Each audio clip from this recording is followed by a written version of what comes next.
Hello everybody, welcome back to the Seafood That Guy channel. This is your host, Seafood That Guy speaking, and well. Today we're gonna try something new. Never in the history of this channel have we ever done a One Piece episode review. So here it is for the first time ever.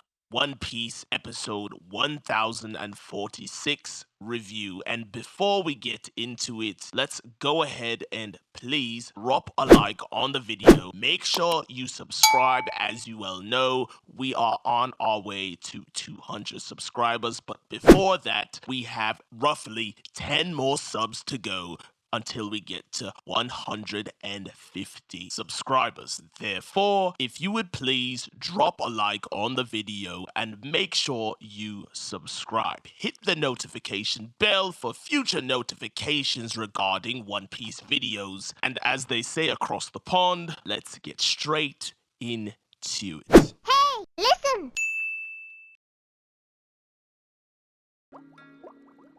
Yeah. Hey man, for real though, make sure you guys subscribe to get into the crew. Doing all this stuff with my voice, yo, I do it for y'all, man. I could really use the support. But now that we've got that intro out the way, I know a lot of you guys are really confused right now. You're saying, Sifu, wait a second, you don't do anime reviews, you don't do manga reviews, right? Some are saying, Sifu, have you even watched the One Piece anime? Now, pump the brakes. Of course I watched the One Piece anime. I grew up watching the One Piece anime, and especially now that I feel like the animation style is definitely up there with the top tiers. I'm talking the Jujutsu Kaisens, the Demon Slayers, the Attack on Titans, you know what I'm saying? I'm gonna show as much support to the One Piece anime as possible. Now, getting into it, this episode was truly something special, and of course, it should go without saying, but spoiler alert, for those of you who haven't seen episode 1046, go ahead, watch it, and come back to this video. Now, this episode covered mostly chapters 1022 and 1023, as Sanji and crew were cornered by King and Queen. And of course, at this point, Sanji is already being harassed by Queen for being a product of German technology, right? Queen is really a huge fan, or at least he takes interest in the German tech. And Zoro hadn't come to yet after his epic clash with Big Mom and Kaido at the same time. So Chopper and the Mink doctors are trying to get an unconscious Zoro to safety while he recovers, but they get intercepted by King, which is the worst case scenario, right? I mean, this is the only other person on the battlefield who you don't want to come face to face with besides, you know, Kaido or Big Mom, and he just stepped in front of you.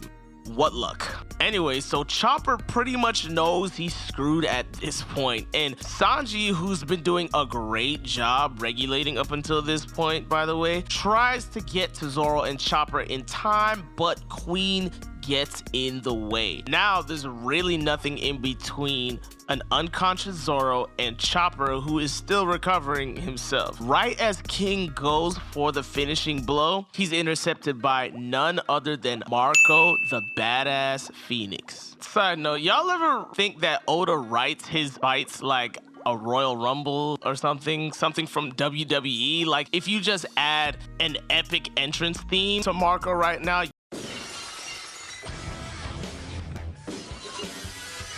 you'd think he's going for the World Heavyweight title. But anyway, so say what you want about this Wano arc, but there's been so many legendary characters that have gotten to shine throughout this arc. Obviously Whitebeard, obviously Odin. Roger's gotten some decent shine as well. Kaido, Big Mom, but the other huge one is, of course, Marco. And trust me when I say I'm here for it.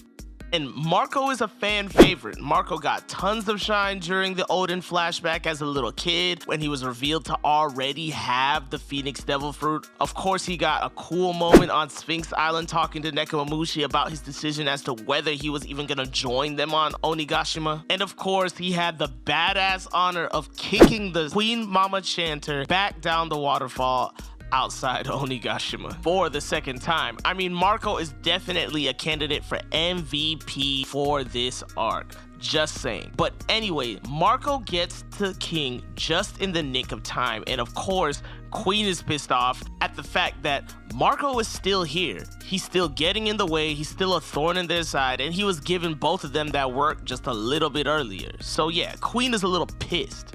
But to their surprise and our surprise, Marco's like, okay, I give up. In possibly the coolest point of this episode so far, Marco just has this badass entrance and then is like, yep, I give up, I'm done. So of course King is incredibly confused, but then the anime does something genius here. We see Sanji start to make a move, and of course we see bandages falling to the ground.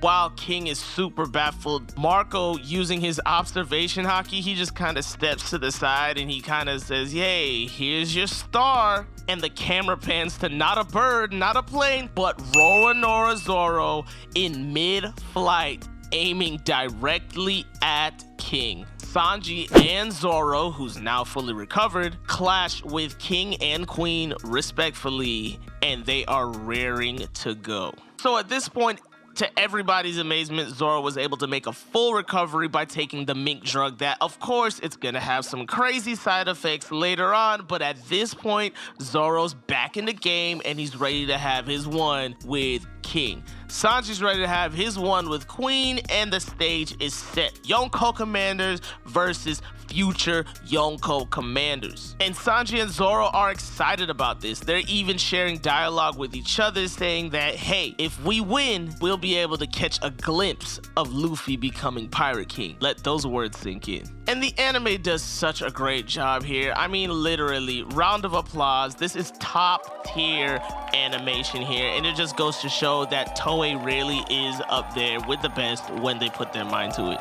And the clashes that followed, some of the best clashes in this arc so far. Of course, Zoro is using three-sword style against King, and King, of course, counters with his serrated katana and spiked knuckles. Kinda catches Zoro by surprise, and he's like, whoa, whoa, whoa. I guess you never really did say you were a swordsman, so I don't know why I would hold you to that standard. And King, of course, replies and says, listen, bro, you really adhere to these styles of fighting. A fight is a fight. And I gotta say, I kind of agree with King here. And to be honest, we've seen this type of mindset from Zoro. I mean, on Punk Hazard, when he cut Monet, he said, listen, there's things that I don't want to cut, but I gotta do what I gotta do. And King has taken that and applied it to his entire fighting style, right?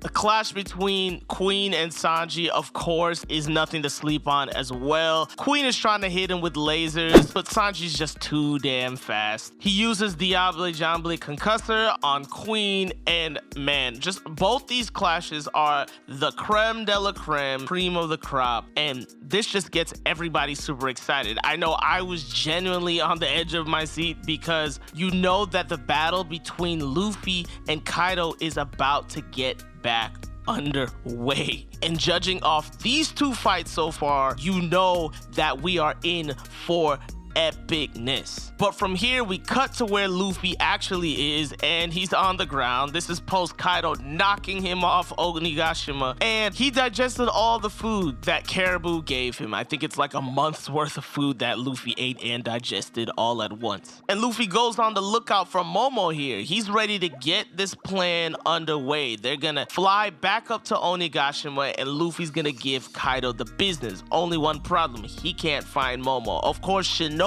then seeks out Luffy and brings him to Momo, but Momo's covered in smoke. All we see is his eyes glowing, peering out from behind the smoke, and Oda's really setting the stage for the reveal of what Momo's future self looks like in the next episode, and that's where the episode ends. And like I said, I thought this episode was a banger. Let me know what you think. I think this episode, like, the clashes were literally up there with like Zoro versus Kamazo, or maybe even Roof Piece. But let me know what you think in the comment section. I love reading your guys' comments. Make sure you drop a like on the video. Make sure you subscribe. We got 10 more spots to be in that first 150 subscriber crew, so make sure you subscribe, hit that notification bell, and let me know in the comments if you like me doing anime episode reviews. This is my first one on this channel, so let me know. If you guys like it, then I'll probably keep doing it. This has been your host, Sifu That Guy speaking. Make sure you stay safe, stay healthy,